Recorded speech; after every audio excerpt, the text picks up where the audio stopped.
Kenya itainuka, Kenya itasimama, Kenya itanawiri kwa umoja na uzalendo.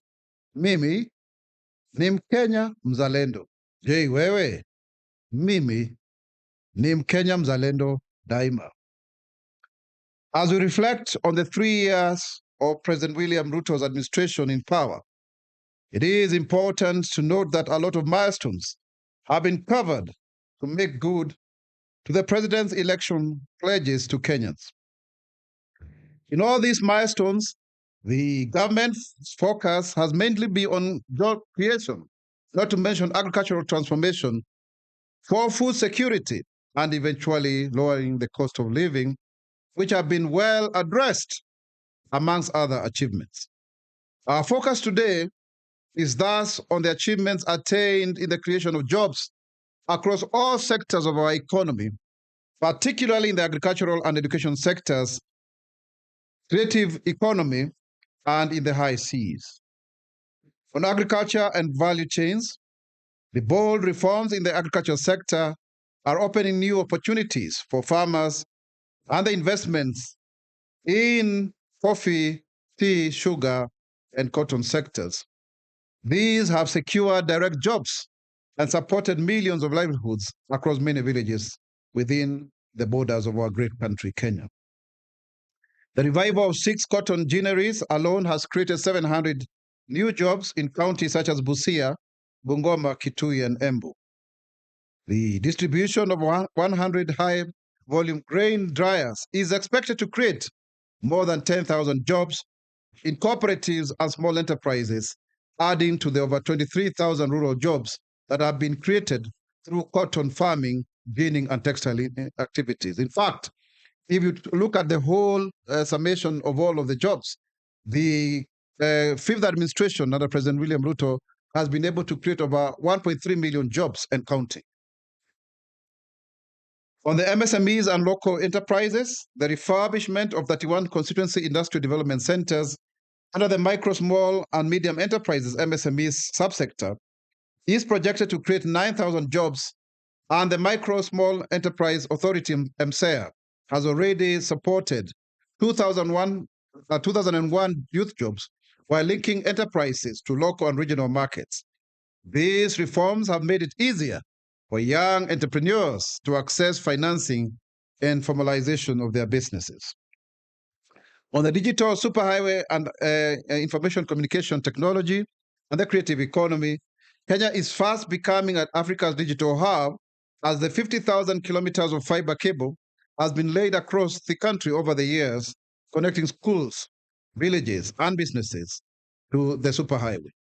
Recently, we visited the Konza Technopolis, and a lot of innovations are happening there, and over 16 companies have now set base to work in that environment, and we're encouraging many more startups and entrepreneurs to actually go to that site, and they will benefit a lot. There's an investor who is putting together a factory that is going to employ over 10,000 people by the beginning of next year. There were 1,500 Wi-Fi hotspots and 404 digital hubs are providing access to more Kenyans, with nearly 1.9 million youth having been trained in ICT, coding, cloud, and AI technologies. This has in turn created close to 300,000 digital jobs in freelancing, e-commerce, and the creative economy. Today, more than 40 million Kenyans are transacting businesses online, and over 21,500 government services are available at the click of a button, the way we set up Tengele. Let me now turn to education and the human capital development. To strengthen education and give our children a brighter future, the government has employed 76,000 teachers since the year 2022. The government, through the Teacher Service Commission, has also advertised 24,000 new jobs this year, creating hope for graduates and communities. In our manifesto, we promised that we will employ 116,000 teachers, and by January next year, 2026, we shall have done 100,000, and the remainder shall be done before 2027. On labor mobility, Kenya has signed 6 bilateral labor agreements with the United Kingdom, Saudi Arabia, UAE, Qatar, Germany, and Austria, resulting to over 452,000 jobs abroad, up from only 14,000 in the year 2022. These employment opportunities spread over diverse sectors, including technical fields, hospitality, and healthcare, with 586 nurses already cleared for work overseas.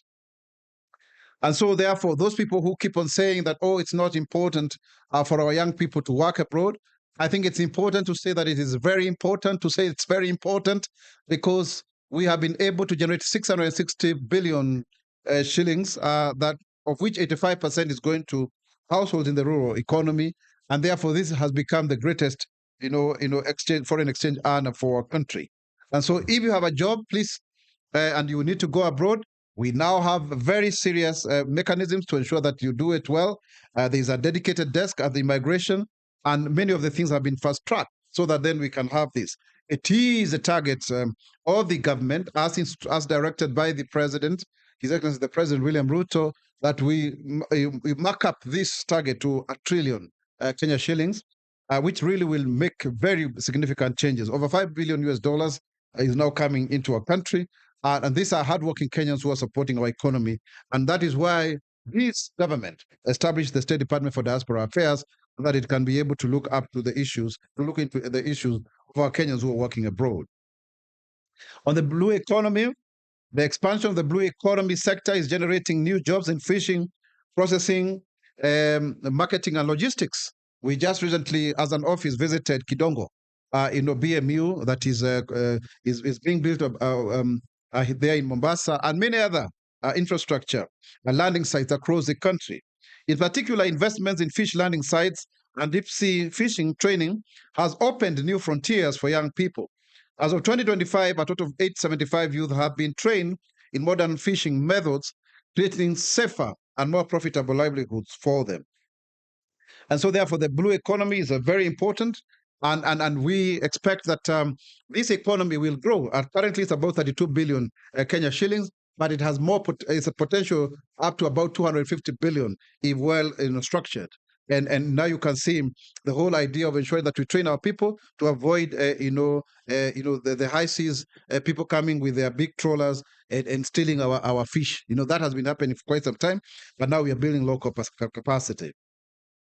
And of course, we have also been able to organize our fisher folk into the common interest groups, and which we are now calling BMUs, which have also now graduated in cooperatives, so that they can also benefit from other ways and means of enhancing their hustle. It's very important, even including weed seed farming, women in places like Kilifi and Kwale, and such other, coastal, counties, so that it becomes a source of livelihood for them. And so, therefore, the blue economy is critical going forward as a new frontier for investment, including, working with Kenya Shipyard to build more boats, having an affordable boat of about 1 million, 1.5 million, for various people, so that we avoid this issue of using wooden boats that have got high mortality. I mean, on average, we've been losing about 5,000 Kenyans. But now, when you enhance this hustle, then we'll have more and more Kenyans, getting, that support over and above the jobs already created. On investments, industry, and special economic zones, jobs in export processing zones, export promotion zones, APZs, have grown by 14,000 in 3 years, with 4 new flagship EPZs under constructions, and this will be expected to create about 5,000 jobs. Investment in the special economic zones have also generated 11,000 additional jobs, while the Kenya Development Corporation has enabled job creation through lending and enterprise development. And this is for sure. We've been able, as an office, to visit Mai Mahiu, a special economic zone. We see that Japan has come to Kenya, for example, is actually a biscuit and a milk powder processing company, and electric car manufacturing company, all of them that are in Mai Mahiu. The same situation in other special economic zones, including the recent one that the president, has been to in Vipingo. And so it's very important that we take advantage of such opportunities so that we can accelerate our investment. The county aggregation and industrial park types are also creating more rural jobs by linking farmers to processors and markets. And this is very important because you look at, for example, the one in Sagana, highly developed. About 13 of them are almost in completion for utilization, but we are targeting all of the 47 at a cost of about 500 million each, 250 from the national government and 250 from the county governments. And we really want to commend the county governments that have come on board to ensure that this is a reality. On tourism and creative economy, the tourism sector is supporting 1.6 million jobs directly, which is 8% of the national employment, while also contributing to the over 3.1 million tourism-related jobs. The increased tourism income is as a result of more investments in the sector, which has led to more tourist arrivals and increased foreign exchange. And so it's very important because you can see over 2 million, tourists have arrived in Kenya, in the last, 1 year, and over 5 million Kenyans have been able to travel across. And so the support of 1.6 million jobs has been very, very important. In fact, the high season, this year has been extremely commendable. Many, many, many, people, both young and old from across the globe have come to visit. And so the ETA that we established has been extremely important in terms of, ensuring that we have cash flow from outside. On youth affairs and enterprise development, the modernization of theaters, music halls, and art galleries has created over 1,000 creative jobs, while the new investments in film, music, and gaming are giving young people careers in the creative economy. A further 32,839 youth have been trained in entrepreneurship skills and supported with loans worth over 400 million shillings to start and expand businesses. And you know very well that we are also rolling out the Nyota program, which is basically 100,000 youth being trained on entrepreneurship, and about 70 youth in all of the 1,450 wards receiving about 50,000 to start their businesses over and above the KJET program. So we really are targeting our young people to ensure that they get into being self-employed.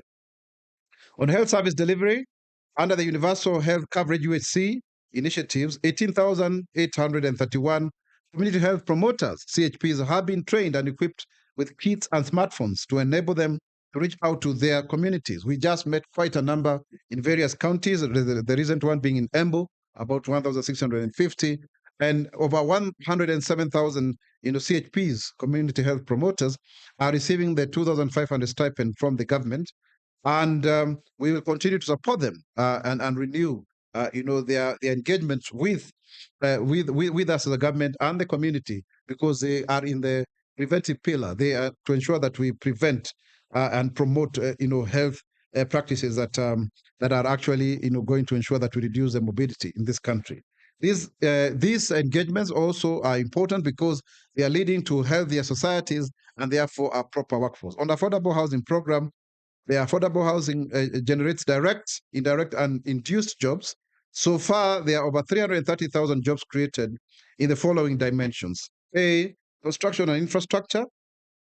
And this is very clear that masons, carpenters, plumbers, electricians, welders, site engineers, architects, quantity surveyors, equipment operators, etc., together with supply chains, cement, steel, timber, paint, tiles, and roofing materials. When it comes to manufacturing and local industry, jobs in producing and supplying building materials, prefabrication of doors and windows and panels, and of course, transport and logistics for moving materials, because every time you want to build, you must also get somebody to transport your items. Professional services like for architects, planners, environmental consultants for AI, environmental impact assessment, financiers, valuers, lawyers, etc., and facility management in terms of the site managers, security guards, cleaners, and even caretakers. So this is very important. And of course, in retail sector, we also have new housing estates. I remember meeting Mr. Odhiambo from Mukuru Estate telling me that because of this AHP, now they don't even have a lot of diseases because the environment is cleaner. So you can see also the cost in terms of ensuring that we are reducing, cost to families. It's very important because that means if someone is working, then they have more disposable income rather than it going to medication. Community transformation and spin-off employment, food vendors, small shops, border operators, local suppliers, all benefiting from increased settlement population. And of course, there's very good urban planning as a result. When it comes to security forces, the Kenya Defence Forces will be conducting its recruitment of General Service Officers, GSO, cadets, regular and graduates, specialist officers, general duty recruits, tradesmen, women, and Defence Forces constables, which is scheduled to take place in the month of October 2025. Also, National Police Service is recruiting police constables into the National Police Service this October. The government is appealing to all eligible and qualified candidates to visit recruitment centers and even apply online across the country. Engaging in bribery or other corrupt practices with intent to influence the recruitment process constitutes a criminal offense. As the government has articulated, we remain committed to improving the welfare of all Kenyans without discrimination in adherence to the dictates of our progressive constitution. Achievement of its promises to the citizenry under the Better Plan are well on course projected to create a better country for us all. Kenya itainuka, Kenya itasimama, Kenya itanawiri kwa umoja na uzalendo. Mimi ni Mkenya mzalendo. Je, wewe? Mimi ni Mkenya mzalendo daima. Wakenya wenzangu, tumekuja hapa katika hotuba hii ambayo tunaelezea yale ambayo serikali imeweza kufanya tangu miaka mitatu wakati Mheshimiwa Rais alivyochukua hatamu za uongozi. Na ni dhahiri shairi kwamba tumeweza kuhakikisha kwamba zaidi ya ajira kazi milioni 1.3 zimeweza kufanyika kutokana na miradi mbalimbali ya kiserikali. Kwa mfano, kiangazia sana sana sekta ya ujenzi, tuna kazi zaidi ya 1330 ambazo zimeweza kuwepo kwa sababu ya ujenzi wa nyumba hizi, hususan ukiangalia seremala, fundi, watu wa mikono, makampuni wakipata saruji pale na kuuza vitu mbalimbali, aina mbalimbali ya bidhaa ambazo zinahitajika katika ujenzi, na vijana wengi wameweza kufurahia sana kutokana na jambo hilo. Pia ukiangazia sana sana katika mambo ya kidijitali, sasa hivi tumeweza kuhakikisha kwamba kuna zile hotspots zaidi ya 1500, na pia tuko na zile digital hubs zaidi ya 404. Kwa hiyo vijana wetu sasa wanaweza kufanya kazi kule katika nchi wakiwa hapa nchi za kigeni, na kwa sababu pia tumeweza kupeleka wengine kufanya kazi ughaibuni, zaidi ya vijana 1453, tumeweza kupata kipato kikubwa cha shilingi bilioni 660, ambacho ndio kipato cha hali ya juu katika fedha za kutoka za nchi za kigeni, na hilo jambo limeweza kusawazisha sana uchumi wetu, na tukaweza kuwasaidia watu wengi, kwa sababu 85% ya fedha hizo huwa zinakwenda vijijini kuwasaidia watu ili kujikimu katika maisha ya kila siku. Na ni vizuri pia kusema kwamba hata ukiangazia katika sekta ya usalama, sasa hivi tuko katika pilika za kuhakikisha kwamba tumeweza kuajiri polisi zaidi ya 10,000 ambao watasaidia sana kushika doria na kuhakikisha kwamba kuna usalama, na hizo ni jamii nyingi ambazo kwa zimefaidika. Juzi tumeweza kuandika askari wa jela 2,000 ambao wameweza tayari wanafanyiwa mafunzo katika sehemu mbalimbali, na pia tunaangalia sana sana swala zima tu la viwanda, kuhakikisha kwamba kuna zile sehemu ambazo tumezitenga katika maeneo bunge 31 za kuendeleza viwanda tofauti ambayo sasa hivi ambazo tunaziangalia zaidi, na kwa sababu ya kuweza kuzichunguza na kuzipatia fedha na kazi ama ajira zaidi ya 9,000 ambazo zitaweza kufanyika. Na pia tumehakikisha kwamba katika ule mpango wetu wa nyota tutahakikisha kwamba vijana zaidi ya 1,100 wameweza kufundishwa kazi vile ambavyo watafanya biashara, na kila vijana 70 katika wodi waweze kupatiwa pesa shilingi 50,000. Mambo kama hayo yameweza kusaidia sana. Ukiangalia katika sekta ya elimu, sasa hivi tayari tumeshawaajiri walimu 76,000. Tuliwahi kuahidi walimu 116,000, na ikifika mwezi wa Januari kutakuwa na walimu wengine 24,000 ambao wanaajiriwa sasa hivi. Kwa hivyo serikali hii ya awamu ya 5 ikiongozwa na Mheshimiwa William Ruto iko mbioni kuhakikisha kwamba imeweza kuwafikia zile ahadi, kutimiza zile ahadi na yale malengo ya kimaendeleo ambayo yapo. Kwa hivyo sisi wenyewe tujiunge mkono, tusimame kidete, tuhakikishe kwamba tunaingia katika zile kazi za kidijitali zaidi ya 1300 ambazo tayari Wakenya wanaweza kufaidi. Na pia utaangalia zaidi kwamba sasa hivi hata huduma za serikali zinapatikana kwenye mtandao. Ni jambo ambalo ni la kusifiwa, ni jambo ambalo ni njema, ni jambo ambalo ni nzuri zaidi. Kwa hivyo Wakenya wenzangu, sasa hivi tunapopiga msasa miaka hii mitatu ambayo imefanyika kazi, utakuta kwamba ni mambo makubwa sana yametendeka. Tulichukua maamuzi ambayo kwa kweli yalikuwa pengine yanaumiza, lakini sasa hivi utaona kwamba mambo yanakwenda sababu. Ukiangalia katika mfumo wetu wa Taifa Care, tayari tumeweza kuchukua wale CHPs 1,107, tunawalipa pesa kidogo mwisho wa mwezi. Pia tumewapatia simu za smartphone, tumewapatia vifaa vya kufanya kazi ili tuweze kupunguza maradhi katika jamii, na ndiposa tuwe na umma ambao una afya njema ili tuweze kufanya kazi na kuinua hadhi ya nchi yetu. Kama vile Mheshimiwa Rais anavyosema kila wakati, hii Kenya tunaweza kuibadilisha iweze kutoka katika kati ya nchi ambazo zinaendelea, hiyo ambayo ni nchi ambayo imeendelea. Kwa wakati wetu tunaweza kuona jambo hilo likitendeka, kwa sababu yeye na ule msukumo na maono yake makubwa ameweza kuhakikisha kwamba uko na tunainua nchi kutoka pale ambapo tulipoichukulia mpaka wakati ambapo tumefika hapa hivi. Vijana wetu wanagenzi ambao tumeweza kuwapatia kazi, hata wengine wanafanya kazi hapa katika ofisi ya kwangu, wengine katika mpango wa nyumba ya bei nafuu 4,000 kule, ili pia waweze kujiingiza katika ujenzi wa kitaifa.